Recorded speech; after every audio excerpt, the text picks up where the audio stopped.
एक शाम प्राची टीवी पर सीरियल देख रही होती है, तभी उसकी सास वहाँ आती है। अरे सीरियल में तो ऐसे मग्न है जैसे आज रात का खाना पड़ोसी आकर बनाएंगे। मुझे पता ही नहीं था आपने अपने बेटे की शादी पड़ोस में भी की हुई है। मतलब? मतलब इस घर में सारा काम बहू ही करती है, आप तो सिर्फ खर्राटे मारती हैं। अच्छा जी, फिलहाल तो तुम आराम फरमा रही हो, चलो जाओ, ये मेरे टीवी देखने का समय है। इसलिए मुझे भगाया जा रहा है। सॉरी, अब तो बिल्कुल नहीं जाऊंगी।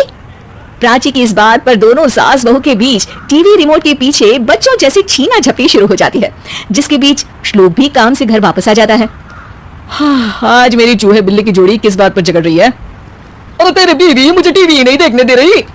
अरे तुम्हारी मम्मी मुझे खाना बनाने के लिए फोर्स कर रही है। अरे वाह, ऐसे बेतुके रीजन पर तो बच्चे भी झगड़ा नहीं करते। अरे मुझे कुछ मत बोल, सब इसने ही शुरू किया है। हाँ, जैसे आप तो बहुत दूर की धूली है ना। अरे बस दोनों चुप, प्राची जाओ खाने की तैयारी करो, और माँ तुम छोड़ो, तुम्हें क्या बोलूं, शांति से अपना सीरियल देखो, मुझे दोबारा लड़ने की आवाज सुनाई नहीं देनी चाहिए।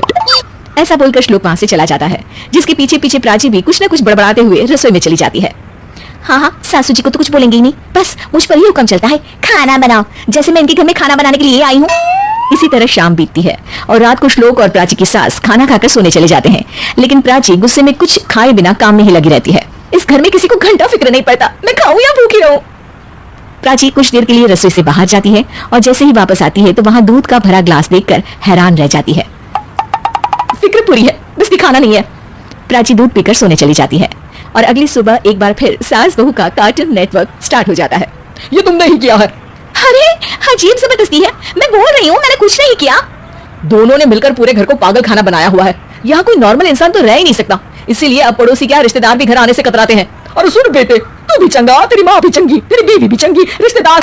हाँ जी, आपको नहीं पता क्या, गंगाधर ही शक्तिमान है, रिश्तेदार ही। हाँ बस समझ गया, कभी जानवरों जैसे लड़ेंगी तो कभी जुगलबंदी करेंगी। भाई मैं आप दोनों के बीच में नहीं फंसना चाहता। सास बहू की इस मनमौजी जोड़ी से परेशान होकर श्लोक अपना सिर खुजलाता वहां से चला जाता है। चलो अब मैं भी कीर्तन में जा रही हूँ।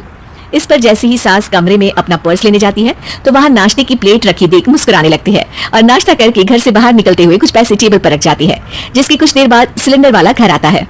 ओ मोरी मैया, मैं सिलेंडर के बारे में तो बिल्कुल भूल ही गई थी। घर खर्च के सारे पैसे भी मम्मी के पास है और श्लोक से बोला तो उल्टा 4 बात सुनाएंगे। प्राची ये सोच ही रही होती है कि अचानक उसका चेहरा चमक उठता है और वो घर में आकर इधर उधर देखने लगती है। तभी उसकी नजर टेबल पर रखे पैसों पर पड़ती है, जिन्हें वो सिलेंडर वाले को दे देती है। ये सब श्लोक देख लेता है। अच्छा बेटे, इतना बड़ा घोटाला, सबके सामने मैं तेरी दुश्मन और पीठ पीछे तेरी मेरी यारी। इस पर श्लोक एक प्लान बनाता है और शाम को सब एक साथ बैठे होने पर बोलने लगता है। माँ, तुम दोनों की बहुत लड़ाई होती है, इसलिए मैं सोच रहा हूँ कि प्राची को उसके घर छोड़ाऊं, इससे वो भी खुश रहेगी और तुम भी। अचानक श्लोक की ये बात सुनकर सास बहू शौक से उसकी तरफ देखती है। अरे ऐसे कैसे घर छोड़ाओगे, मुझे कहीं नहीं जाना। अरे तुमने बोला नहीं पर मैंने सुन लिया, तुम्हें मम्मी के साथ रहना अच्छा नहीं लगता, मुझे पता है। अरे वो अरे, जब बहू खुद कुछ काम बोले तो वो तुझे सुनता नहीं, और अब जो इसने बोला ही नहीं वो तू समझ गया। जब उसे नहीं जाना तो फिर जबरदस्ती क्यों कर रहा है? अच्छा, फिर आपको मौसी के घर छोड़ाता हूँ। बस अब आप दोनों एक घर में एक छत के नीचे नहीं रह सकती। मैं इस टॉम एंड जेरी की जोड़ी को और नहीं झेल सकता। है?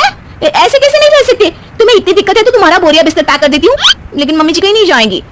बिल्कुल यही सुनना था मुझे। अगर दोनों में इतना ही प्यार है फिर हर वक्त ये लड़ाई का नाटक क्यों करती हो?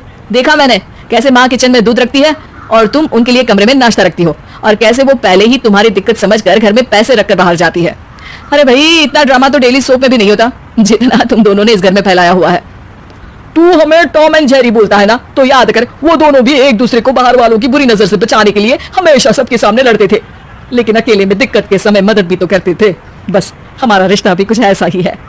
और वैसे भी अगर सास बहू में तू मैं नहीं होती तो दुनिया वालों को कहानियां कैसे मिलेंगी?